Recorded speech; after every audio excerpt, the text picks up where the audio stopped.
Et je me suis dit à ce moment-là: «Je suis bon à rien, je n'arriverai à rien».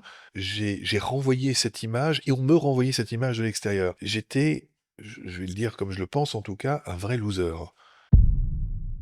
Et si la meilleure porte d'entrée vers la réussite, c'était l'échec? Bienvenue dans Échouer pour réussir, un podcast du Paddock Academy, carrefour de l'innovation, de l'entrepreneuriat et de la diversité du territoire du Grand Est. Découvrez dans chaque épisode du podcast comment notre invité a transformé un échec en véritable tremplin. Je suis Marie-Paul, bénévole au Paddock Academy. Bonne écoute.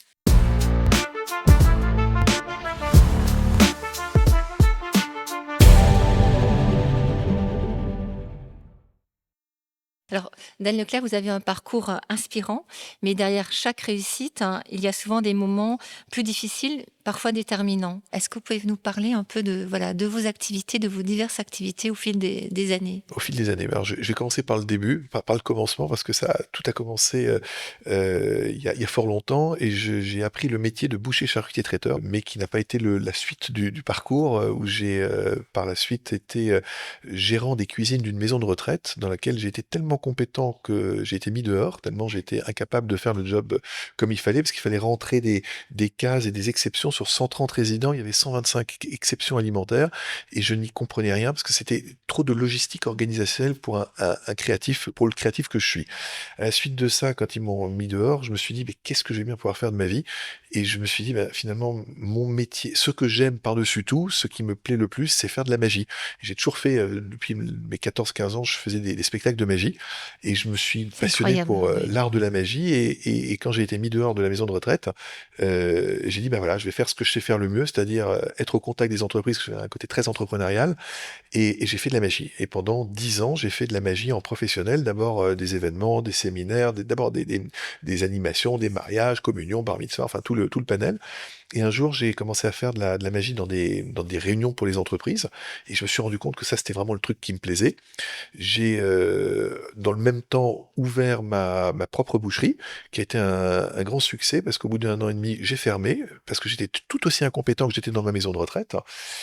Et puis là, ça a été le déclencheur d'une idée. Je dis: «Bah, comment je vais pouvoir continuer à allier ce que j'aime, c'est-à-dire l'entrepreneuriat, mais également la magie?» Et j'ai commencé à faire des animations, de la modération, du master of ceremony et ensuite, de l'hypnose, beaucoup de choses autour du spectacle et j'ai relié tout ça dans l'organisation de conventions et de séminaires pour les entreprises, jusqu'à aujourd'hui faire du conseil en stratégie et en relations publiques. J'aimerais justement qu'on en parle de ces instants où tout ne se passe pas comme finalement comme c'est prévu. Alors, que ce soit mon parcours ou les parcours de manière, générale sont, jalonnés, d'échecs, pour arriver à ce qu'on peut appeler une sorte de réussite. Je pense qu'il y en a plusieurs. D'abord, ça peut, poser ou ça interroge sur qu'est-ce que la réussite?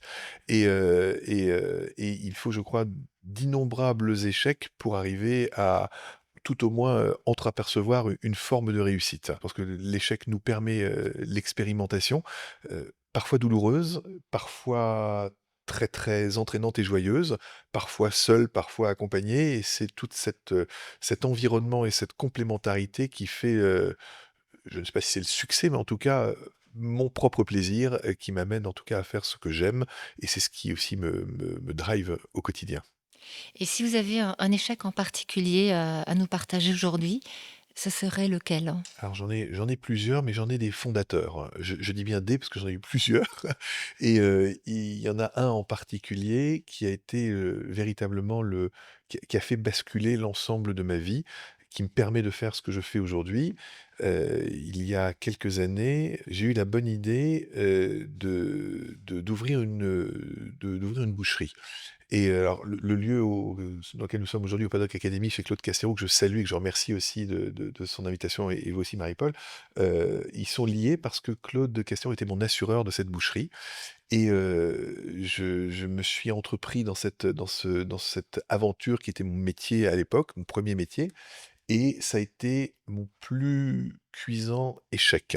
Ça a été un échec retentissant, douloureux, tant moralement que psychologiquement que financièrement et aussi certainement physiquement parce que, c'est une succession de catastrophes à laquelle j'ai été confronté et particulièrement les 3 D du dirigeant: dépression, divorce et dépôt de bilan. Et je peux vous dire que celui-là, il a été sacrément fondateur et il m'a littéralement écroulé.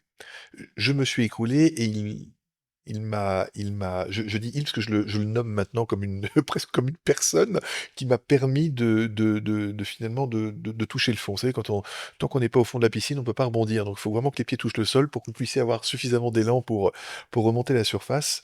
Et ça a été le point final de toute une aventure, mais qui m'a permis de prendre conscience que finalement je n'étais pas à la bonne place, pas au bon endroit et pas avec les bonnes personnes. Et une fois que tout ça, a été posé, eh bien, j'ai pu pousser sur mes petites jambes et remonter à la surface.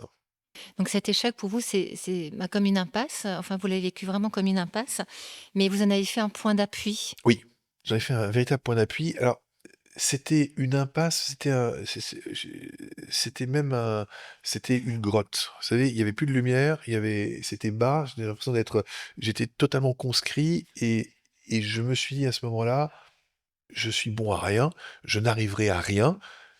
Et au-delà de me le dire, j'ai renvoyé cette image et on me renvoyait cette image de l'extérieur. J'étais, je vais le dire comme je le pense en tout cas, un vrai loser.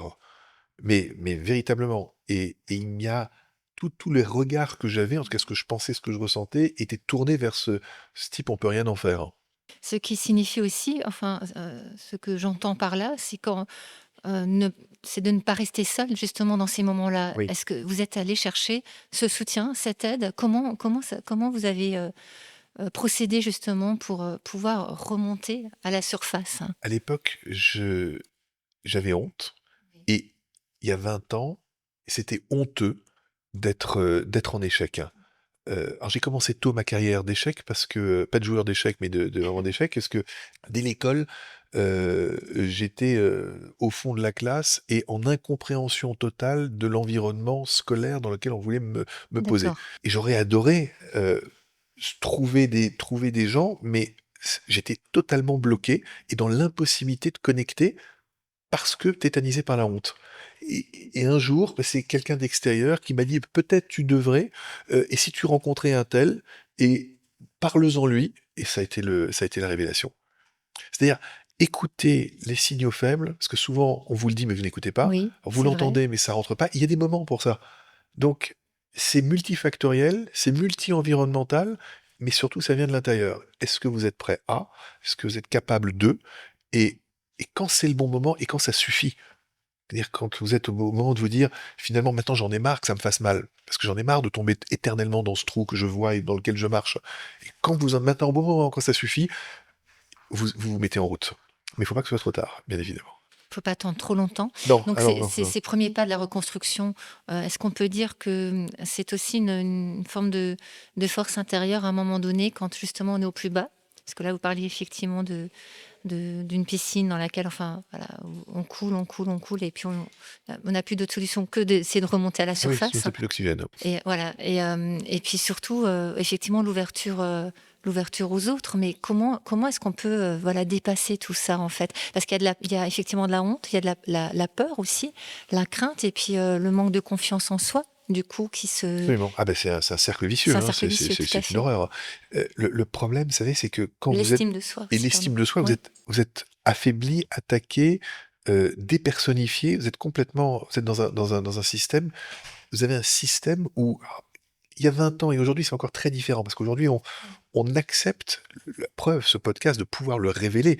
Il y a une quinzaine d'années, il y avait une organisation, il y avait la première FailConf qui avait été organisée. C'était une conférence sur l'échec, comment utiliser, Claude y avait participé également, comment on rebondit de ses échecs. Mais il y a 20 ans, 25 ans, je vous assure que c'était pas du tout la même mmh histoire. On avait vraiment ce sentiment et on vous montrait du doigt parce oui, qu'on n'avait pas le oui, droit de ne pas réussir. Et aujourd'hui, les réseaux nous tronquent totalement en oui, nous disant: «Ah, tout est formidable, tout est beau, tout est refait, tout est comme l'esthétique le veut, comme la vindicte populaire le souhaite». C'est aussi, je pense que c'est d'autant plus dangereux, donc faut faire très attention à ça, mais pour répondre à votre question, d'où ça vient, moi, je sais où j'ai puisé ma force.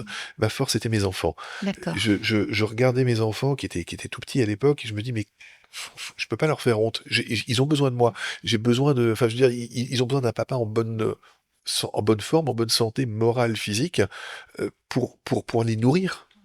physiquement, mais aussi moralement. Et chez moi, ça a été ma source. Ça a été ma source, parce que s'il n'avait pas été là, ça aurait été très, très, très, très compliqué. Et là, vous parlez, alors je vous remercie déjà pour toutes ces confidences. Vous évoquez effectivement vos enfants, donc j'imagine effectivement la puissance aussi du lien que vous pouvez avoir avec vos enfants et effectivement ce soutien qui est indéniable et puis inaltérable, hein, parce qu'on a toujours à dire, Ah, totalement.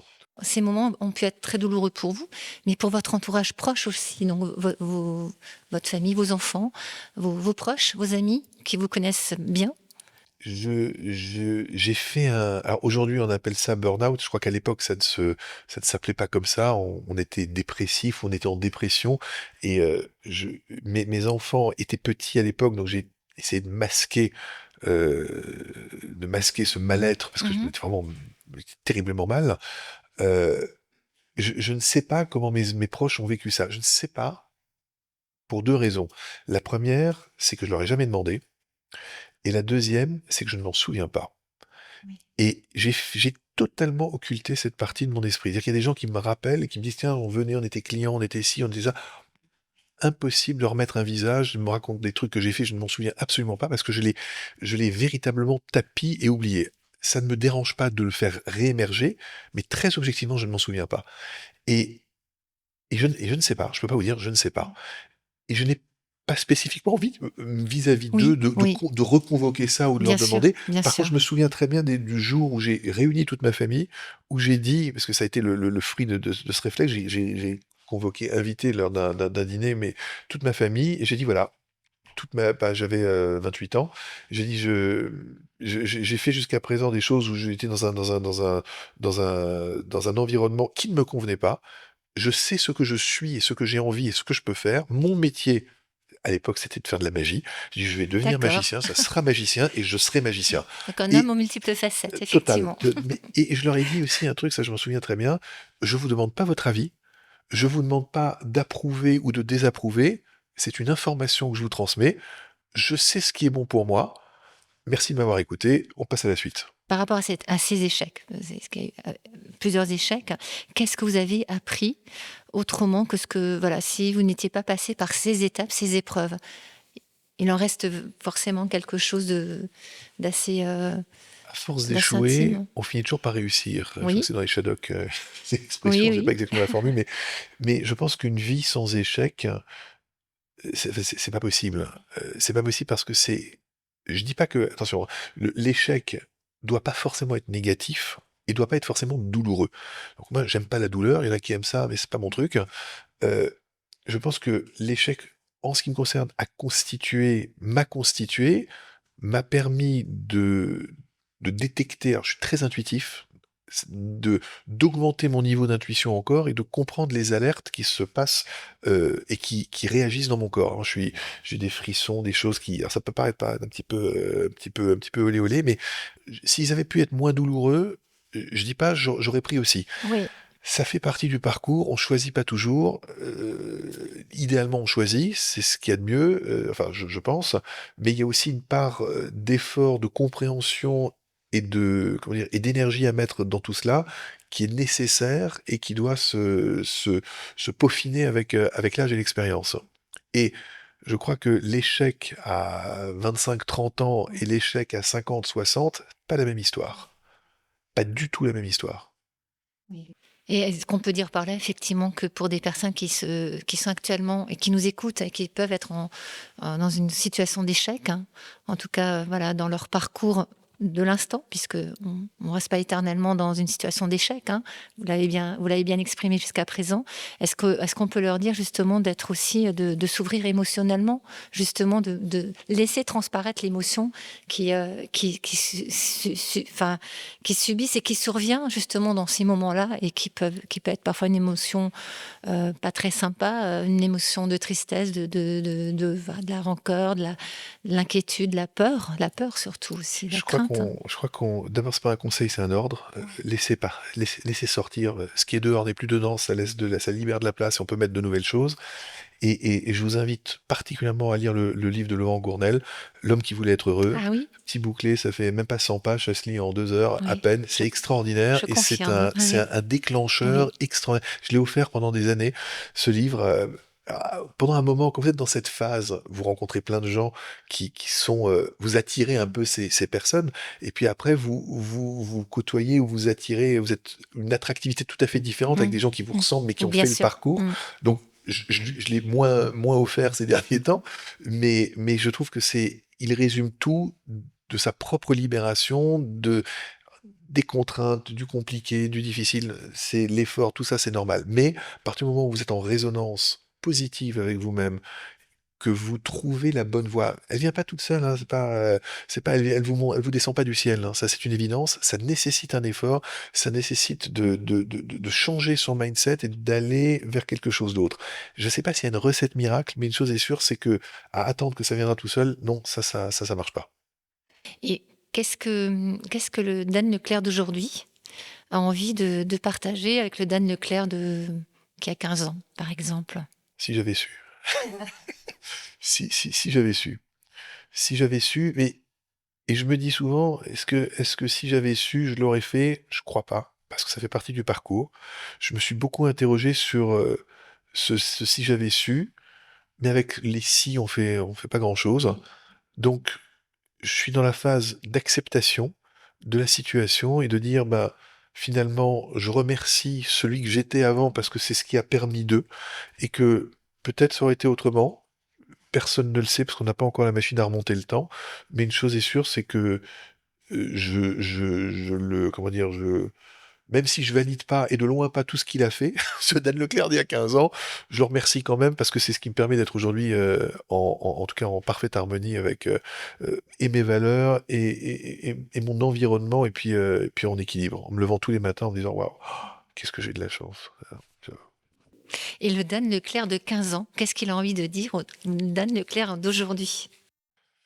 Le Dan Ah! Leclerc de 15 ans, il aurait jamais pensé qu'il pouvait faire ça parce que c'était pas du tout, c'était pas écrit du tout comme ça. Et en même temps, je crois qu'il dirait, je sais pas s'il me parlerait à moi, mais il parlerait certainement à d'autres, à tout son environnement. Il leur dirait surtout: «Foutez-moi la paix et laissez-moi vivre». Je crois que c'est et puis il dirait, à celui d'aujourd'hui, «Pourquoi tu les as pas envoyés balader avant?» Mmh. Bah, c'est un message très fort en tout cas. Ça c'est Non, mais je vous remercie pour voilà, tous ces propos très inspirants et puis très, très intimes aussi, très personnels. Pour un dernier message peut-être à nos auditeurs qui nous écoutent, hein, voilà, qui sont effectivement actuellement dans des situations d'inquiétude, de crainte, de remise en question. Un message. Est-ce que ça peut être une citation? Est-ce que ça peut être un livre? Vous parliez du livre de Laurent Gounel tout à l'heure. Un message que vous avez envie de transmettre aujourd'hui. Ne vous laissez pas, attaquer ni, influer par un environnement auquel vous ne croyez pas. Soyez vous-même, soyez juste avec vous-même et surtout, profitez de chaque instant, avec ceux qui sont importants pour vous et prenez du temps et du plaisir avec ceux que vous aimez parce que finalement, c'est quand même tout ce qui reste. C'est très beau. C'est très beau. Merci beaucoup, Dan Grand plaisir. Leclerc. C'était vraiment un plaisir d'échanger avec vous. Merci Marie-Paul Merci beaucoup. et merci à toute l'équipe. À vous qui nous écoutez, souvenez-vous que trébucher fait partie du chemin et c'est là que naissent les vraies réussites. C'était Échouer pour réussir, un podcast du Paddock Academy. Merci aux assurances Castirotale et au CIC Grand Est, nos partenaires fidèles sans qui cet épisode n'existerait pas. Si ce témoignage vous a inspiré, n'hésitez pas à le partager autour de vous et à vous abonner.